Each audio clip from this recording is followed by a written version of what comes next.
Imagine sticking your kid in a cage. Actually, you know what? This isn't that bad of an idea. This looks pretty effective. You put wild animals into cages, so it would work for babies as well, yeah. Hello everyone, today I'm watching Obscure Obsolete Inventions by Salmonella Academy. Let's check what this is about. Alright, after months upon months of unrelenting pressure by you psychopaths pretending to be my characters on Twitter, I finally got a merch store. Let this be a lesson. Okay, let's skip this.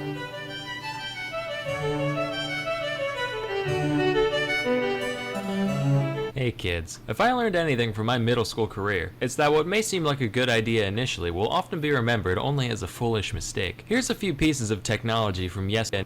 What? Hey kids, if I learned anything from my middle school career, it's that what may seem like a good idea initially will often be remembered only as a foolish mistake.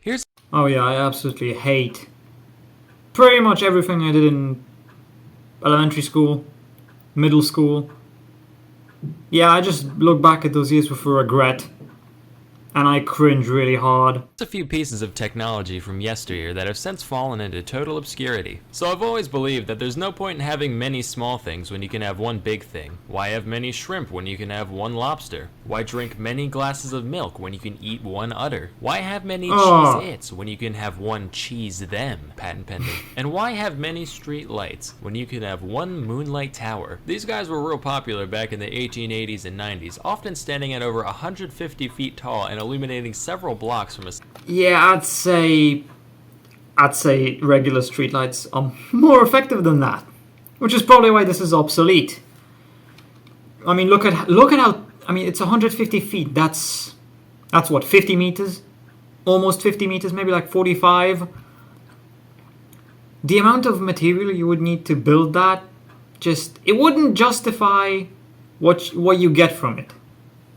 Single point. Not very well, mind you. Matter of fact, they were so dim, we didn't even have the conscience to just call them light towers. Had to go and stick the moon on the front so people didn't get their hopes up. But thanks to our good old friend, the inverse square law, you still need a fuck ton of light to pull this off. So they used incredibly harsh and UV-emitting arc lights instead of incandescent bulbs. All the light of the moon and all the vision damage of the sun? Talk about a win-win. Sadly, these beasts have fallen by the wayside over the past century or so. Except for in Austin, apparently. But they use friendlier mercury vapor lamps in them, so they only... Honestly, that doesn't look like it would be effective at all. It's just way too tall. I get half points. Now, anyone who's been around a baby long enough knows they always have a cloud of ghoulish stench hovering around them. Jeez Louise, somebody better air out that musty little muskrat before Grandma starts drooping again. You could stick him on the clothesline for a while, but knowing that little moron, I'm sure he'd find a way to hurt himself somehow. Introducing the baby cage. Finally, What is that? What is that? Imagine sticking your kid in a cage. I mean, to be fair, babies are basically just like wild animals. I mean, my sister is 8 years old and she's basically still a wild animal. Actually, you know what? This isn't that bad of an idea. This looks pretty effective. You put wild animals into cages, so it would work for babies as well, yeah. You know what? This is not obsolete. This is actually a good idea. All across the nation, we should bring this back. Unleashing their postnatal funk on the I probably shouldn't have kids. Below. These were in vogue for a while before falling out of style a bit of the way into the 20th century, because apparently society started deeming babies more valuable than air conditioners. I don't really get it personally, but this is also around the time we started putting lead in gasoline, so it's probably for the best we kept them inside all day. Matter of fact, it's my firm belief that without kids growing up breathing lead, there's no way pet rocks would have taken off in the 70s. Wow, alienating baby boomers. He's so brave and controversial. Now, in the days between the Great War and the not as great but still pretty alright war, people were trying to find efficient means of detecting an incoming air attack. They climbed their nation's tallest mountains to seek the wisdom of their greatest elders, and the wise men said, big ears. So that's what they did. These giant discs were known as acoustic mirrors and were designed to focus incoming sound over a 5-meter diameter into a single point. They were don't think that would work. Effective as listening devices. A few of them in Britain were able to pick up the sound of a plane from all the way across the English Channel. Of course, radar came along soon after, rendering these things completely useless beyond looking brutalist as hell. For real, instant album cover material right here. One of the useless. Honestly, that does look pretty cool. It's useless, obviously, but it looks dope. Beyond looking brutalist as hell. For real, instant album cover material right here. It really just looks like a radar but made of stone.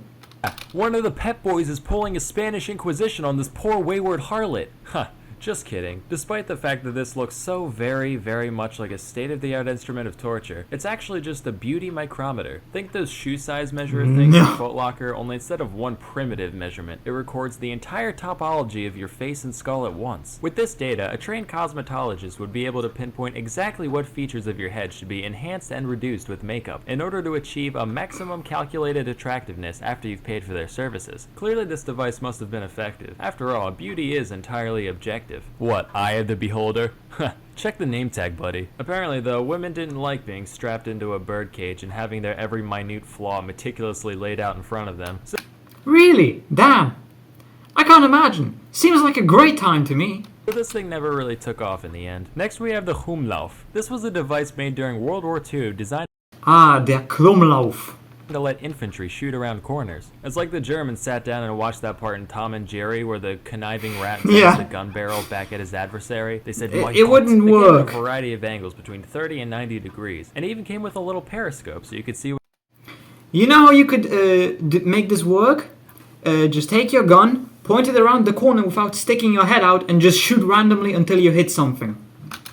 It would probably be just as effective, if not more effective than this.